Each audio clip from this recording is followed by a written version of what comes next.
Shri Sai Satcharita. Chapitre 1. Salutations. L'histoire de la mouture du blé et sa signification philosophique. Selon une ancienne coutume révérée, Matmut commence l'ouvrage intitulé Shri Sai Satcharita par de nombreuses salutations.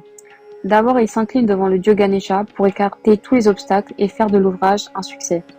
Et il déclare que Shri Sai est l'expression du dieu Ganesha. 2. Ensuite, il présente ses salutations à la déesse Sarasvati afin qu'elle inspire la transcription de l'œuvre, et il dit que Shri Sai est un avec cette déesse et qu'il chante sa propre vie. 3. Ensuite, il s'incline devant les dieux Brahma, Vishnu et Shankar, respectivement les déités qui représentent les pouvoirs de création, conservation et dissolution. Il dit que Sainath est un avec eux et qu'en tant que grand maître, il nous fera passer le fleuve de l'existence terrestre. 4.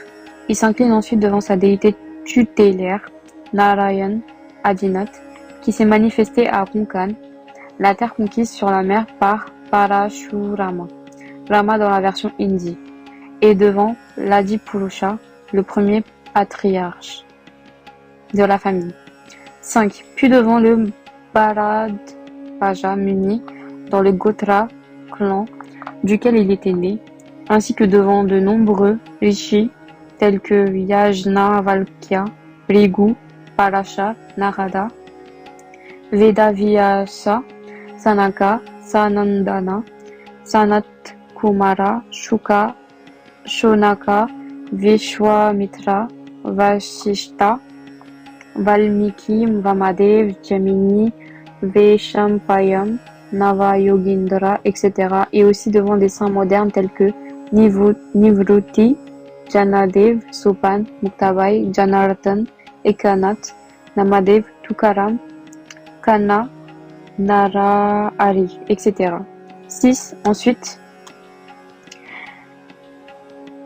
il présente ses hommages à son grand-père Sadashiva et à son père Raghunath, à sa mère qui l'a quitté dans son enfance et à sa tante paternelle qui l'a élevé et à son affectionné frère aîné. 7. Ensuite, il s'incline devant les lecteurs et les prie de consacrer cet ouvrage à leur pleine et entière attention. 8. Enfin, il s'incline devant son gourou Shri Sainath, une incarnation de Shri Dattatreya, qui est son seul refuge et qui lui fera réaliser que Brahman est la réalité et le monde une illusion. De plus, il adresse ses salutations à tous les êtres dans lesquels le Seigneur réside. Après une brève description des divers modes de dévotion selon Parashar, Vyasa, Chandilya et d'autres, l'auteur commence à raconter l'histoire suivante. Ce fut peu après 1910 que j'arrivai un beau matin à Masjid, mosquée de Shirdi, pour avoir un darshan de Sai Baba. Je fus stupéfait de voir le phénomène suivant. Après s'être lavé la bouche et le visage, Sai Baba commença à faire des préparatifs pour moudre du blé. Il étendit un sac sur le sol et posa dessus un moulin à main. Il prit un peu de blé dans un tarar avané, puis relevant des manches de son kafni robe et saisissant la manivelle du moulin pour la faire tourner. Il commença à moudre en versant quelques poignées de grains dans l'ouverture supérieure du moulin. Je pensais que va faire Baba de la mouture du blé alors qu'il ne possède rien? Ne fais pas de réserve et vis d'aumône. Certaines personnes qui se trouvaient là pensaient la même chose, mais personne n'eut le courage de demander à Baba ce qu'il faisait.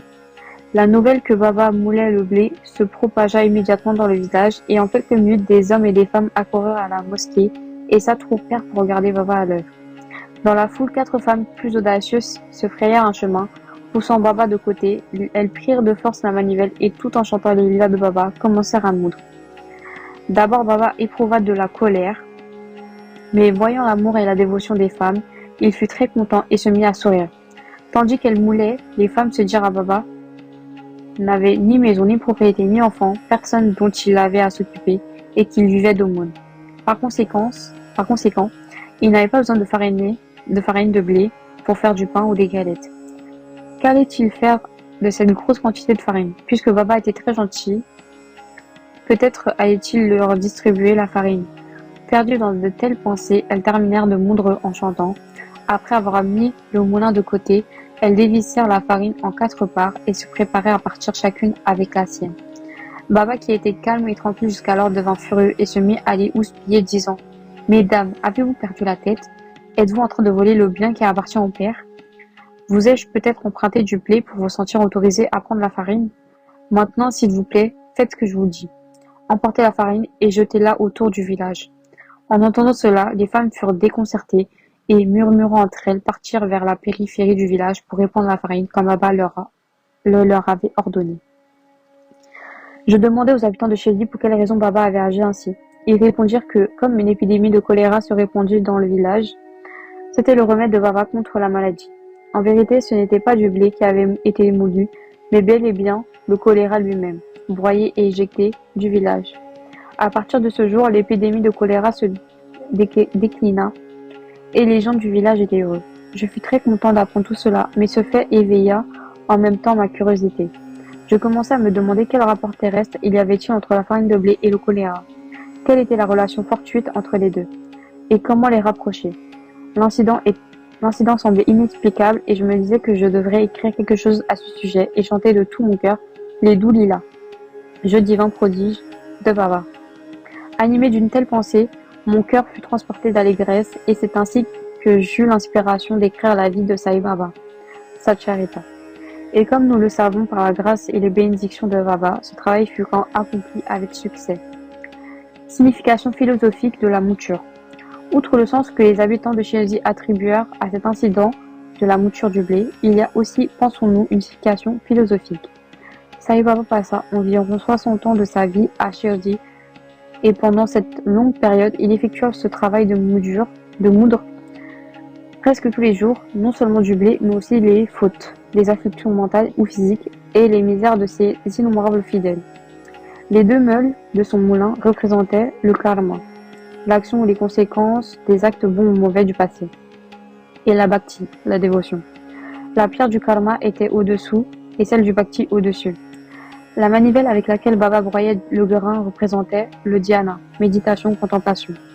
Baba savait que la connaissance ou la réalisation du soi n'était possible que si l'on avait au préalable broyé tous les désirs, les fautes et impulsions, ainsi que les trois gunas, aspects, qualités, à savoir sattva, pureté et rythme, raja, passion, attachement et activité, et tamas, léthargie, passivité, ignorance, ainsi que ahamkara, ego, qui est très rusé et dont il est bien difficile de se débarrasser. Ceci nous rappelle une histoire semblable au sujet de Kabir. En voyant une femme moudre du grain, il dit à son gourou, Nipat Niranjan, je pleure parce que je ressens l'angoisse d'être écrasé sous la roue de l'existence terrestre, comme le grain dans le moulin à main. Nipat Niranjan répondit, n'aie pas peur, tiens fermement la manivelle de ce moulin qui représente la connaissance, comme je le fais moi-même, ne t'en écarte pas, mais tourne-toi vers l'intérieur, vers le centre, et tu peux être sûr d'être sauvé. Je me prosterne devant Shri Sai, Père à tous les êtres.